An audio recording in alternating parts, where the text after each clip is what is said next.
Welcome to Beyond the Box. Today we're speaking with Andrew Fraser, Director of Marketing at Tourism New Zealand. Thanks for joining us, Andrew. You're welcome. Andrew, you're responsible for marketing New Zealand's largest business sector in a highly competitive industry across 9 international markets. Now, how are you using the unique nature of digital marketing to ensure effectiveness? I think the key for us is about focus, and so it's kind of focus in 3 areas.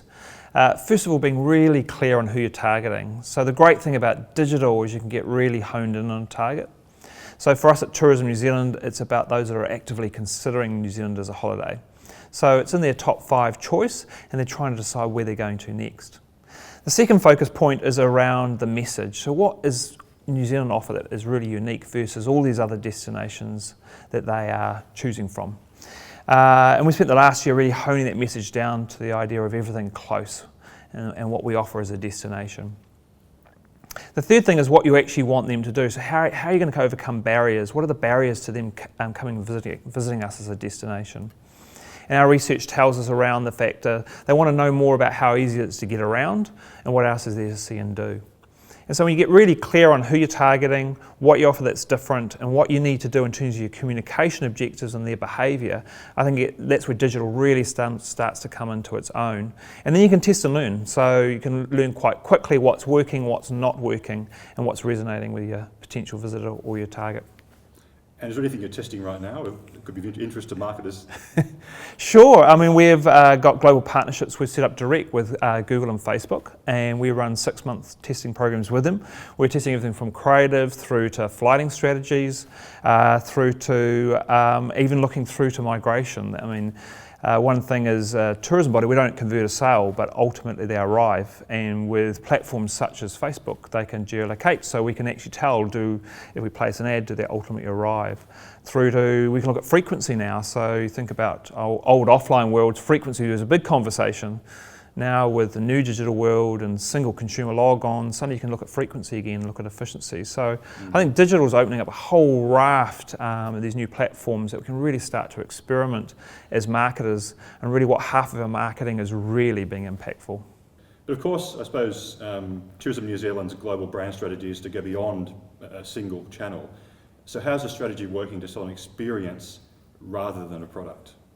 Yeah, as I said, we've spent the last 12 months really honing in on what is our unique proposition that makes New Zealand holiday quite unique from anywhere else in the world. And that's the idea of everything close. And that's got twofold meaning to it. Firstly, it's around the amazing range of experiences and landscapes you can experience in New Zealand that are really easy to reach, like nowhere else in the world. And the second thought behind that is around our people and our culture. And there's the idea that our visitors arrive as strangers but leave as whānau, and the idea of how we embrace our visitors. And so by being very clear on that thought on what makes a New Zealand holiday experience unique, and the work we do in communicating that to industry, working with partners in which we communicate that, I think it helps align an industry and help aligns everyone behind what we're trying to achieve and the experience we want our visitors to have. And most recently, we've kind of brought that to life in our own work with our work on the topography, in which we've crafted a new font to use in our work, which really represents a bit more of the story and the richest stories we have to tell as a destination. Mm-hmm.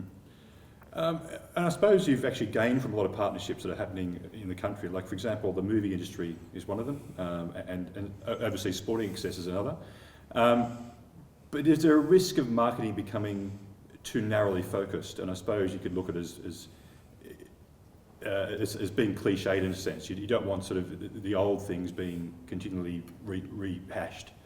Look, I think today, into the digital world, I mean, it's become a content world for your consumers. They have choice all over the place. And so I think now as marketers, we've got to really wake up that actually there are lots of touch points that a potential customers or a potential visitor in our case is looking at. And it's a rich palette that they've got to choose from. So it's where you're going to participate in that space. There are so many channels offering different types of content. And so it's deciding firstly what your message is. So really really being very clear on what your message is, and then the role you're going to play to generate or curate those conversations, and how you might actually help advocacy in those situations. So I think, those touch points are important in helping in popular culture maybe, and get some relevancy right now. Certainly the PR space can be very important, but I think overall it's got to be a richer dialogue and a richer storytelling for not only a destination or a brand, and that's the key. One of the things I suppose lots of brands have, but you in particular with Tourism New Zealand, is the experience matching the promise. So you can overpromise and underdeliver. And so how do you work with Tourism New Zealand partners or providers to actually overcome this? Yeah, I think we're very, I suppose, New Zealand way over delivers for our visitors to begin with. So we have some data called the IVS, which is the exit survey for our visitors. So roughly 15,000 visitors are surveyed as they leave the country. 41% say we met or exceeded their expectation for a holiday, which is a pretty amazing stat when you consider New Zealand is a once-in-a-lifetime destination for most visitors. So when you look underneath that and see, well, why is that happening? And it comes down to that idea of the people and the culture and how we embrace our visitor. And so that's where we spent the last 12 months really articulating that thought that people get attracted by our landscapes. And what makes our landscapes so appealing and unique is the diverse range we can offer, and the range of those landscapes in short space. But actually what really exceeds their expectation, what makes a holiday truly unique, is the people and the culture they meet. And that's how our message to the industry has been around that actually, yes, they'll come down and we'll track them with us, but it's actually how you host them, how you make them feel welcome, and how you go out of the way to make their experience special, which New Zealanders do, and that's what we need to continue to do as an industry. Great. And what about one thing that marketers need to get right in the next 12 months? One thing to get right, I think it's stepping really heavily into the digital space. I think it is moving very rapidly and changing very rapidly. So I think the journey we've been on, certainly in the last 18 months, is going more into a test and learn. So I kind of think, let's go break some things, because the only way you learn is you've got to break some things. So mobiles happen really quickly, mobile search, mobile advertising, even mobile through conversion. So I think it's jumping into those spaces, trying some things, seeing what works is the best way to learn. No longer do you have to spend 18 months, 12 months, 6 months researching and testing. Your consumers can be testers. Some of these digital platforms have massive audiences. You can isolate sales out very quickly of test groups, of large portions that you never could do before in research. And does anything come to mind that you're actually testing to breaking point at the moment? Yeah, in the last 12 months, we've recently refreshed the website. So we started that journey a year ago. We switched on mobile search. It didn't perform that well for us, actually. So we quickly, pitched it on in 9 countries, quickly switched it off again because, we found that actually when it came to their active visit rates and their performance wasn't that great. So let's switch it off. Why? The site's not performing as well. Where's it not performing? What do we need to do? Let's get it reset up so we can come into that space. So we've got ongoing programs like that going on at the moment. We're looking at frequency, so looking at how often do we need to serve people. We're looking at the type of content, A/B testing different types of content. We're testing.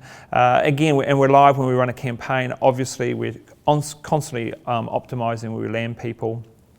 We've redesigned the site into modules. A page is built by modules to allow us to quickly change how we might land people, how we might change people, bring conversion messages up quicker versus more, experience messages. So I think today it's thinking about breaking apart everything you do and then sort of testing what works and what doesn't to be more agile and to be quicker in your learning processes.